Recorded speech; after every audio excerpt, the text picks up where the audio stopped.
Well, they finish off the Padres with back-to-back shutouts, and they get the Mets started off with a shutout. My name is Ryan Berchinger. He is Beau Benson. This is the Sick Podcast, the Dodger Zone. We are diving into Game 1 of the NLCS tonight. The Dodgers get things started off in the most dominant fashion in every facet of the game. Let's get right into it. Turn up your volume. Because you're about to listen to the Sick Podcast. The Dodger Zone. That's strike three. Dodgers have won it all in 2020. Fernando Valenzuela has pitched a no-hitter at 10:17 in the evening of June the 29th, 1990. If you have a sombrero, throw it to the sky. The sickest LA Dodgers podcast. It's gonna be sick. Beau, you could not ask for a better Game 1. Yeah, they won 9-0. Good night, everybody. See y'all later. I don't think this is going to be a very long episode because like they did everything right. It's legitimately like the most perfect game they've played in like since 2017 at least. It's so reassuring and it's so settling. I honestly was not very nervous coming into this game. No. But I think as Monty and I talked about in the last episode, the Mets were on fire coming into this series. And either the Dodgers are going to get the Mets who are on fire and then they're going to be blown out just because they are playing so far above their level, or they're going to get a Mets team that comes back down to earth. And that's what we saw tonight. Yeah. In every facet. You literally could not write a script of a Game 1 more perfectly than what you saw out there tonight. You got exactly what you needed from every single person involved in the team. Yeah. Like Flaherty, I've already been on record as saying that they should extend Flaherty, and 100%. I 100% think that there's no matter how this series ends, because it's Game 1. We have no idea what's going to happen from here on out. But that is the exact pitcher the Dodgers need.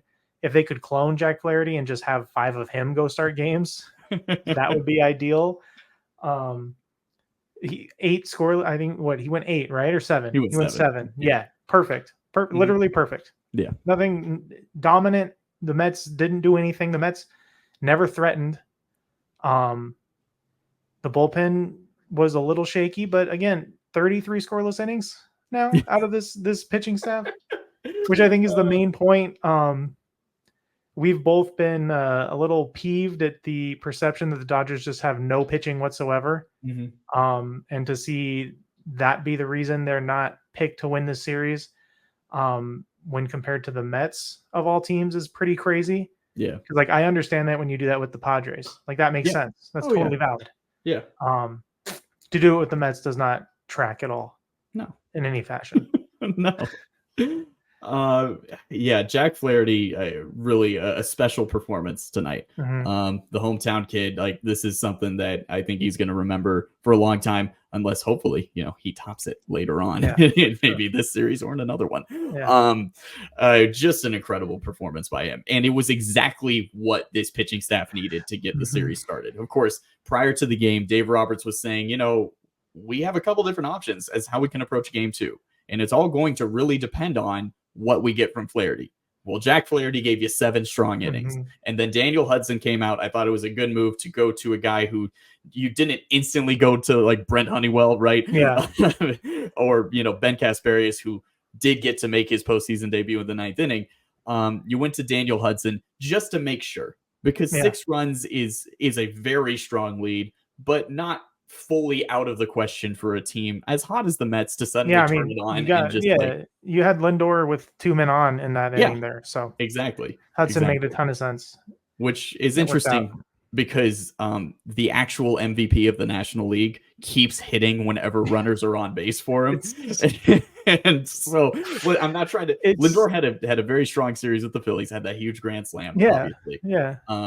But it is, interesting to note, like that was their best shot at actually producing some offense tonight. Yeah. And Lindor did not come through in that situation. And Ohtani only comes through when guys are on base at the moment, which it is insane. And it is insane how much Ohtani is built for the moment.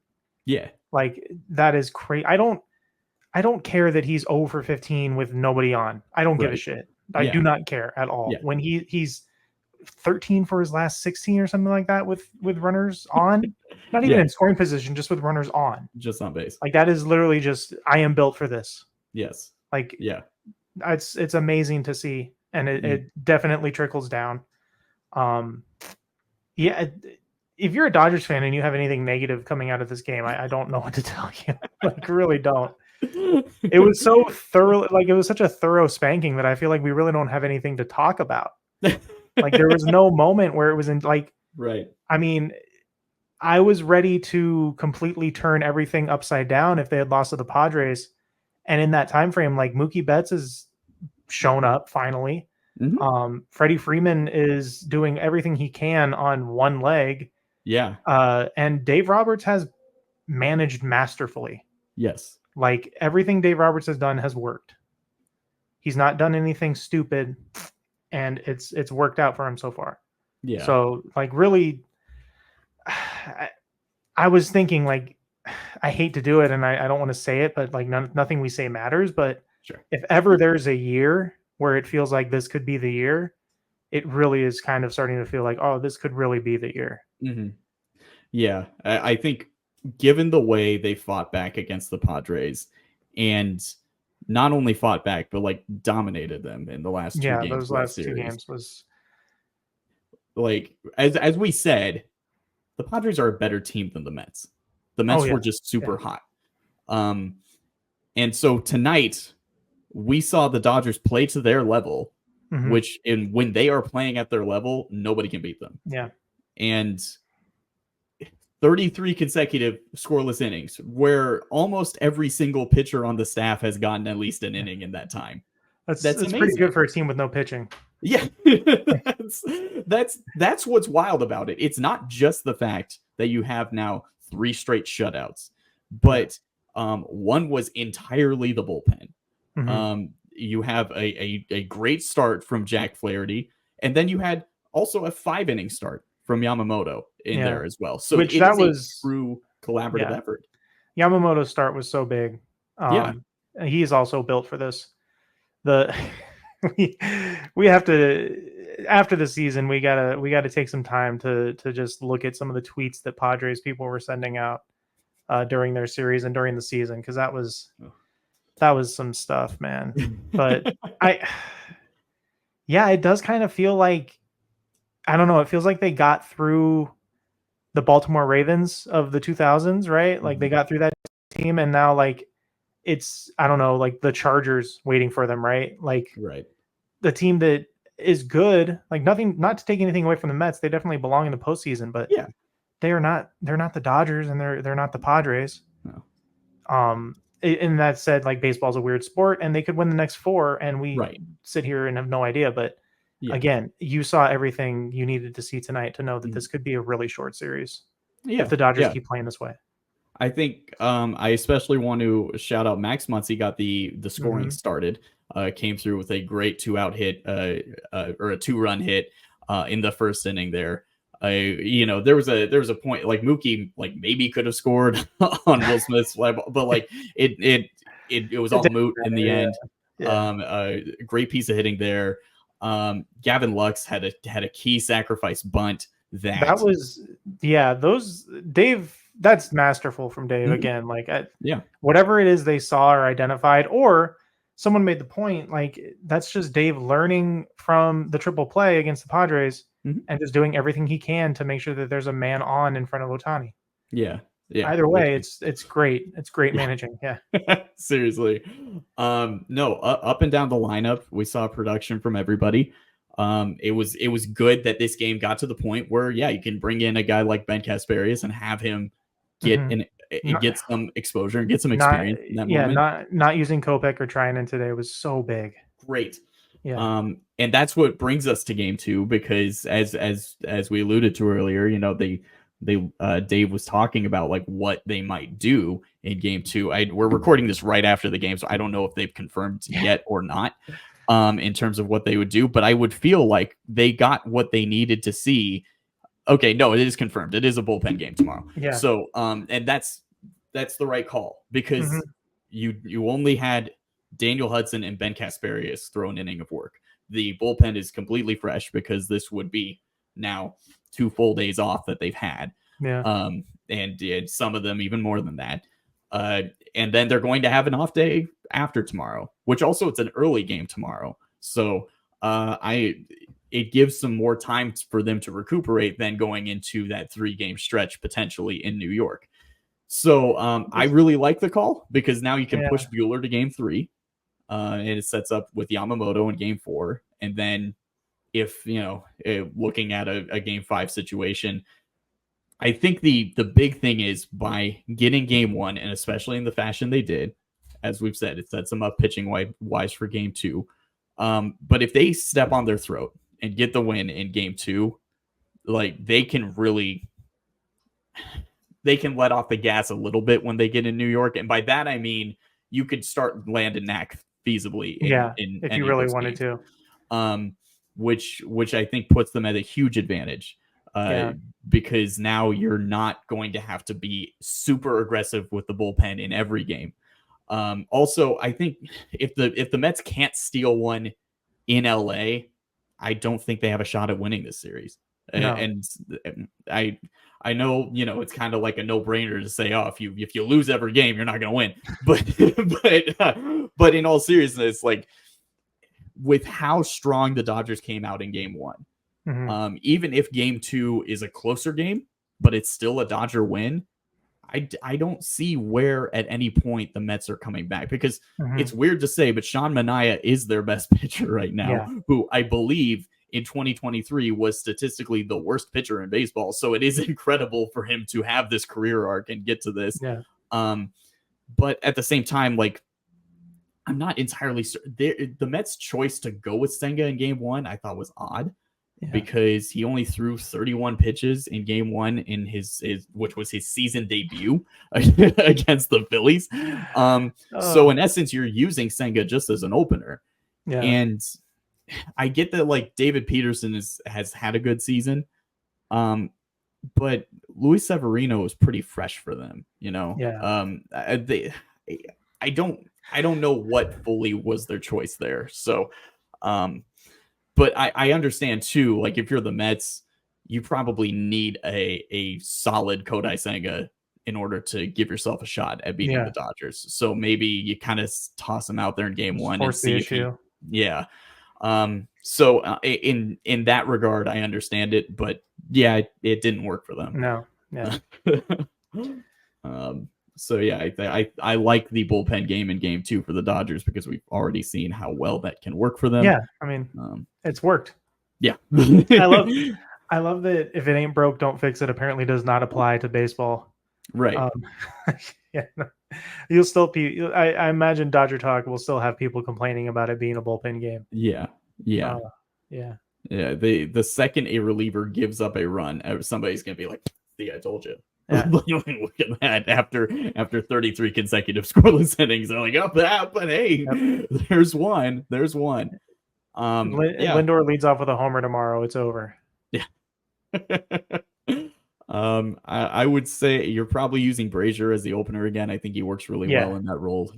He's a nice like middle of the bullpen piece who is pitching really well right now, who can get things started off right. Of course, there's no Alex Vesia this series. And they added Brent Honeywell in his stead. Vesia has been pitching so well that it's not a good thing to not have him on the roster. But I will say the silver lining to it is the Mets don't have a ton of left-handed bats in the way that the Padres did. So you can roll with just Bonda as the lefty in the pen. So I think that they're set up pretty nicely. And if they do what they did offensively today, like it should be an easy win. You maybe could see Brent Honeywell get a few innings.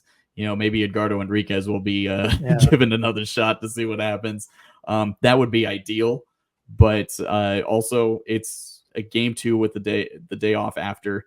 I fully expect Dave to manage aggressively with the pen and do what they can to really take hold of this series with a 2-0 series lead. I think that will be super important. And if the Dodgers are up 2-0 when we're talking tomorrow, it feels pretty good for their chances of winning the pennant.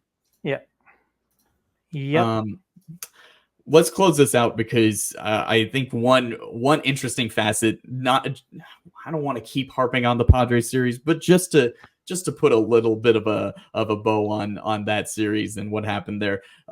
Dave did talk to Ken Rosenthal because he's Ken Rosenthal's allowed to talk to the Dodgers, which we can't say for every team. How much of that do you think stems from Ken tweeting that Scherzer was a Padre and then it not happening? That that's probably, there's a non-zero chance that definitely that was probably the first straw. Yeah, but then sure, calling them all obnoxious and peacocks and whatever, like it's crazy. Like, I have to imagine that Ken is not the only person in the media that feels that way. No, there's no way. There's no way. And I think Dave was aware of that because Dave admitted that, he kind of played up the whole Manny throwing a ball at him thing as a way to get some of the negative attention off of the players, to cause a bit of a positive distraction for the team. And hey, you can't argue with results, right? Like, it kind of worked. I mean, it definitely. I think it probably threw the Padres off too. Yeah, they were very worried about everything. Like, it's just crazy.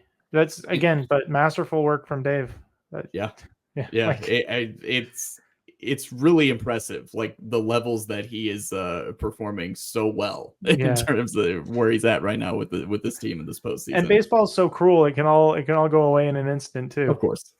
That's why we have to be tepid in our celebrations here, because this literally can flip on a dime at any given moment.